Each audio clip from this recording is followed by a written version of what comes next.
Social-emotional skills and resilience building form the foundation of MOE's mental health efforts and have been part of our Character and Citizenship Education, or CCE, curriculum for some time.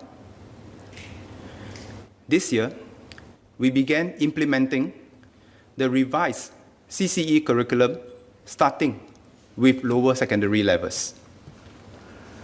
It includes enhanced features on mental health education designed to develop our students' mental health literacy.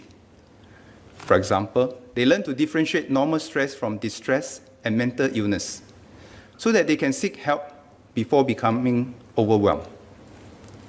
These CCE lessons also teach them to break negative thinking patterns, overcome social-emotional problems, seek help when they need to, and manage their emotions.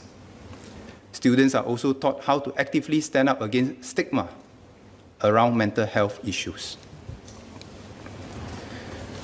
Peer support is another crucial pillar in our efforts. All our schools are putting in place a peer support system to encourage students to look out for one another.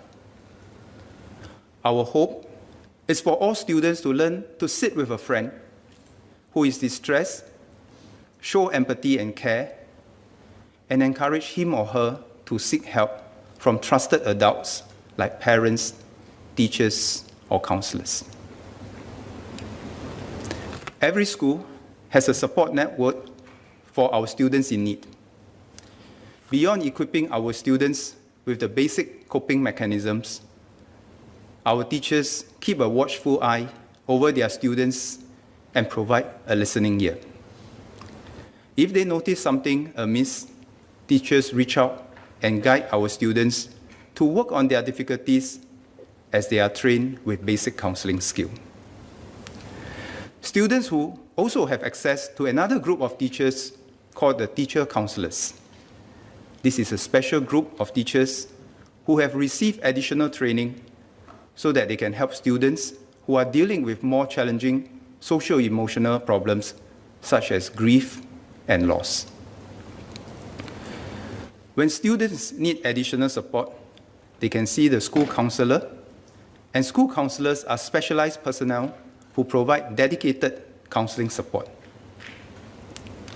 When students need further intervention and help to access resources in the community, school counselors refer them to professionals such as those in the response, early intervention, and assessment in community mental health or REACH teams or social service agencies.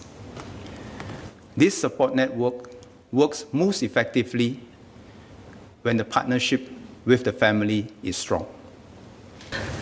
Thank you. I have some clarifications for the Minister. The first is, how are we going to address the stigmatization that may occur that mental health issues do not equate to a propensity for violence, particularly given what has just happened?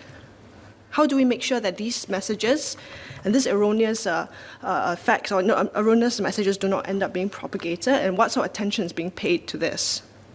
Secondly, the Minister actually just now mentioned that the CCE curriculum for lower secondary has been updated.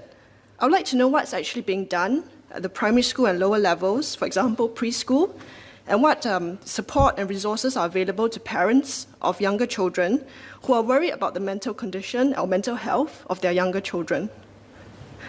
Thirdly, the Minister mentioned earlier that 540 students or individuals have sought help in the wake of this incident at River Valley High School. Would this actually wait to, given that there are 98 counsellors available, would this actually lead to a wait list? For example, I understand that there might be a couple of months of waiting list for counselling services or mental health support services at universities like NUS. So I just wanted to know, how is the wait list being managed?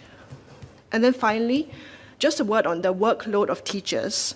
I understand that a lot of teachers are feeling very stressed out because apart from teaching curriculum, making sure that they're giving the counselling for careers, they're now also expected to look out for their students' well-being. I mean, this is a good thing, but I just wanted to know what sort of support is going to be given and available to teachers to make sure that they themselves are not stressed by the extra workload. Thank you. We agree with Ms. Herting-Rue that we must not stigmatize people who come forward to seek help. We also agree, and we hope that the House will help us spread this message. Not every distressed individual is a violent individual. The distress can express in various forms. It could express in being withdrawn. It could express as self-harm. And perhaps in extremis, and only in extremis, it expresses itself in harming others. So I think we all can help to spread this message. Second, having done the review of the CCE curriculum for the secondary schools and in the process of implementing it, MOE will continue to comb through and update the rest of the CCE curriculum, including the primary schools. Third, yes, while 500 over have come forward to seek help, I want to perhaps share with members that not all 500 require the same level of intervention.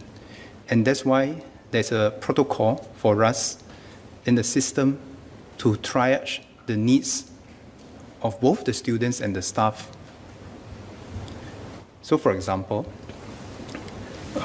just now I explained the support structure in the school. And that is, in a sense, a way for us to triage the needs of the students. At the more fundamental level, perhaps the teachers or the teachers-counsellors will be adequate. At a different level of help required, then we have the school counsellors and the professional counsellors beyond the school system. So this is how we work the system to triage, to make sure that the respective individuals get the appropriate level of help for them to overcome their challenges. And this we will continue to do. And you brought up a valid point. That's why in the River Valley incident, we are most concerned with both the mental well-being of our students and staff. In fact, many of the staff who responded to the incident, they themselves might require some assistance. And we will continue to provide the necessary assistance for them. Our current system of equipping our teacher comprises the following levels. First, this is pre-service training, and this is NIE. We equip all our trainee teachers with the basic modules of how to help their students by building a relationship of trust so that the students can confide in their teachers if they need help, how to look out for telltale signs whereby a student might be distressed, either in school or by events outside school. So this is the baseline emotional well-being literacy that we seek to share with all our teachers so that we have a baseline to work with. Once the teachers are in service, some of them will volunteer and some of them will be identified to take on additional training to become teacher-counsellors. So if you can imagine, it's like instead of teaching 2 subjects, they may reduce the load on teaching 2 subjects or even become 1 subject, but they take on the additional responsibilities within the school to help in the counselling services provided by the school. So that is the next level of training for our teachers. And then they will have greater depth of training in how they can intervene to help students in distress. They will also be equipped to see how they can work with parents, because working with parents is key to this whole journey of ours to provide the best support for people. There are two ways which we can try to recruit full-time counselors. One, as part of the wider community of people who are interested in full-time counseling. This could be fresh entrants, graduates, or this could be mid-career people who want to do a career switch. That is what we consider from the external system to reinforce the school counseling community. There are also some occasions whereby some educators, having been in the system for a while, decide to dedicate time to do full-time counseling. And that is where we will re-roll them into full-time school counseling duties. So this is how we build up that community of support. But having said that, what we can do within the MOE system is also part of a larger whole of society system, which MOH and MSF also come into play, so that together we build a community of support with different capacities at different levels to allow us to apply the appropriate help to the individuals in distress. Sir, I have a question in relation to making mental resilience a desired outcome of education for all students. So as the Minister mentioned, already certain subjects or certain programs in schools are geared towards this. He had also shared that if he were to just target those students who are susceptible to mental issues, there would be an issue of stigma, they may not come up. So why don't we put mental resilience as a strategic objective in school and ensure that our children, when they emerge from the education system, they are mentally resilient to deal with the challenges of the future. And this would resonate throughout, because when they enter the workforce, they'll be mentally resilient. When they become parents, they'll be mentally resilient, and so on. Thank you. We fully agree with Mr. Murali that mental resilience is one of the outcomes we want from our education system.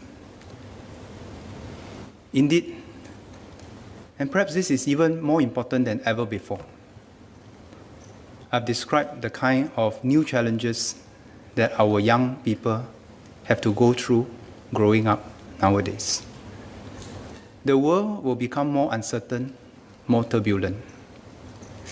Success in the future will not just depend on our technical competencies. Success in the future will very much also depend on the resilience of our people as individuals and as a society. And that is why we fully agree with Mr. Murali. And this is the reason why we want to balance our curriculum. That despite COVID, we want to bring back the CCAs for the older students as soon as possible. This is part of character development. This is part of the process for them to build social bonds and to develop their emotional and psychological resilience. And we will do this as soon as we can. We will find ways to do this notwithstanding COVID, because schools is not just about academic pursuits. School is about the holistic development of our children. So we will definitely want to do more for our students in this turbulent world. And we thank Mr. Murali for your support.